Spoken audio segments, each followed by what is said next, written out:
Hello, I'm Peter Bergman. This is my official YouTube channel. I'll be updating you with the latest news, so please subscribe to my channel.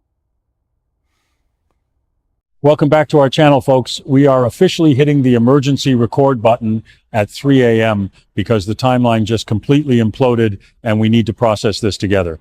Okay, I literally cannot believe this. Can we please process this mess together? Because honestly, the absolute sheer audacity of what just went down has completely shattered our collective sanity into a million tiny, irreparable pieces. Look, we are running on pure, unfiltered adrenaline right now because the narrative just went entirely off the rails. Basically, we thought we had this entire corporate chessboard perfectly mapped out.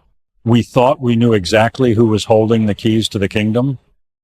But suddenly, the powers that be decided to just nuke the entire storyline from orbit.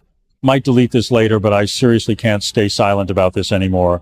The betrayal, the absolute whiplash of it all, it is a total game changer that nobody, and I mean absolutely nobody, saw coming. Listen, let's rewind for a second and look at the absolute high we were all riding just moments ago. Unbelievable, guys, what's going on here? We literally just watched Lily Winters score the ultimate massive victory of her career. Victor Newman, the ruthless, uncompromising patriarch who never gives up a single inch of power without a brutal blood sacrifice, actually honored his deal. He regained Newman Enterprises and, in a major flex, just handed Chancellor over to Lily like it was absolutely nothing. Lily was ecstatic. She was triumphant. Honestly, she was glowing with the kind of untouchable boss energy that we have been low-key obsessed with for years. She finally had the crown, and what does she do with this monumental power? She turns to Kane Ashby. Basically, she decides to trust him with the entire empire, asking him to step in and run the company for her. It was supposed to be the dawn of a massive new era. And honestly, can we talk about Kane for a minute? Look, the man was practically floating on air. He was having this deeply emotional, profoundly touching moment at Crimson Lights. He's dealing with Malcolm's recovery. He's getting these incredibly supportive group texts from his twins, Maddie and Charlie, telling him how proud they are of what he's done. The man was choked up. He was overwhelmed with gratitude and love. This wasn't just about a job. This was about redeeming years of missteps, lies, and complicated family drama. Suddenly, Lily drops this massive golden ticket right into his lap. Kane is gearing up to take the helm as Chancellor, basking in the approval of his family, ready to prove that he is the ultimate redemption story. It was beautiful. It was poetic. Honestly, I was fully buying into this victorious comeback arc. We were all ready to see Kane finally step into the light and claim his rightful place at the top of the corporate food chain. But wait, why are we like this? Why do we ever trust that things are going to be peaceful in Genoa City? Because basically, the universe absolutely hates happiness. Look, I was completely ready to just watch Lily and Kane rule the corporate world together, making billions and looking flawless doing it. I was already mapping out their entire 10-year corporate dynasty in my head, visualizing the absolute dominance they were going to unleash on the market. Whoa, I've really gone off chasing butterflies into another dimension. Bringing the signal back, let's stick to the script. The script, which apparently was written by an agent of pure, unadulterated chaos who thrives on our collective suffering and refuses to let anyone just have a single moment of unbothered success. Because suddenly, out of absolutely nowhere, the doors blow open and Jill freaking Abbott walks in. Yes, Jill.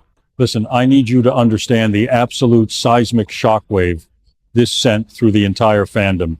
Unbelievable, guys. What's going on here? Just as Lily is ready to officially hand the reins to Kane, just as Kane is polishing his imaginary CEO nameplate and visualizing his corner office, Jill returns and absolutely obliterates the entire plan. She doesn't just object, she completely removes Kane from having any control over Chancellor. She rips the rug right out from under him, sets it on fire, and dances on the ashes. It is a lethal crunch to the narrative that leaves absolutely no survivors. The sheer violence of this corporate veto is staggering. Look, Lily's reaction was everything and nothing at the same time. The absolute unadulterated shock on her face was a masterpiece of tragic cinema. She thought she was the one calling the shots. She thought Victor handing her the company meant she had total, unquestioned autonomy to build her own executive team. But basically, Jill just marched in and reminded everyone who the true terrifying matriarch of this legacy actually is. Lily is standing there, completely paralyzed by this hostile takeover of her own supposedly autonomous decision. Honestly, it's a major flex on Jill's part, but it is utterly devastating for Lily. She is caught in this horrific crossfire between her deep loyalty to Kane and the undisputed, overwhelming authority of Jill Abbott. Catherine Chancellor's ghost is probably hovering over this room, just soaking in the drama. And listen, we have to talk about the sheer, unmitigated humiliation of Kane Ashby in this exact moment. Honestly, it is physically painful to witness. The man was literally just crying tears of joy because his kids were finally proud of him. He was ready to step up, to be the stable, reliable force Lily needed him to be, to run Chancellor and secure their legacy. And suddenly, Jill steps in and basically treats him like a reckless intern who can't even be trusted with the petty cash drawer, let alone a multi-billion-dollar conglomerate. It is brutal. It is a complete and total emasculation in the boardroom. Look, I get it. Jill knows Kane's messy history, but did she have to do it like this?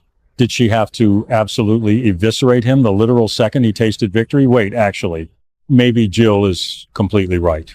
Honestly, are we crazy for thinking Jill is the only one making any actual sense here? Kane does times have a history of making catastrophic corporate and personal mistakes.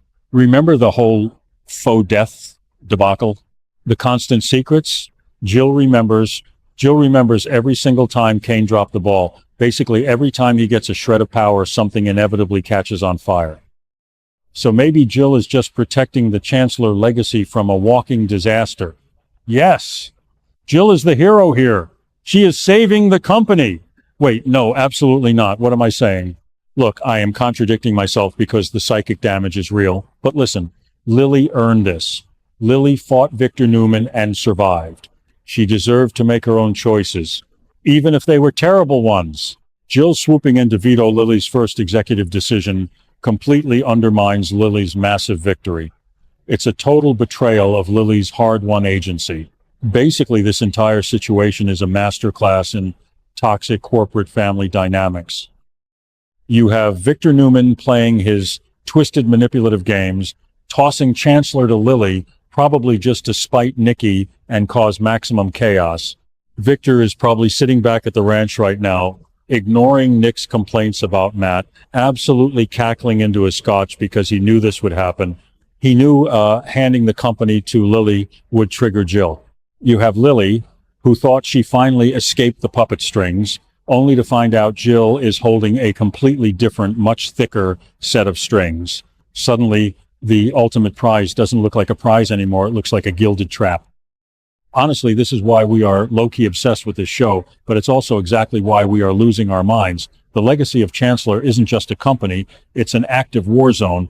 And right now, Lily is standing dead center in the middle of it, covered in the metaphorical debris of Kane's shattered dreams, staring down the barrel of Jill Abbott's wrath.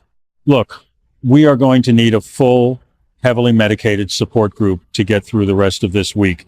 The fallout from this boardroom massacre is going to be absolutely apocalyptic. How does Kane possibly recover from this public execution of his career? How does Lily assert her dominance as a leader when Jill just proved to the entire corporate world that she can override her at any given moment? Basically, everything we thought we knew is absolute garbage, and we are starting from zero. We are exhausted, we are betrayed, and we are absolutely, unequivocally tuning in tomorrow because we desperately need to see the rest of this spectacular train wreck unfold. Please tell me I'm not the only one losing my mind over this. Drop your thoughts in the comments, because our sanity is currently hanging by a thread and we need the digital hive mind to witness this existential collapse. Thank you for watching my video. I will be updating regularly with the latest news, so please remember to subscribe to my channel to support me.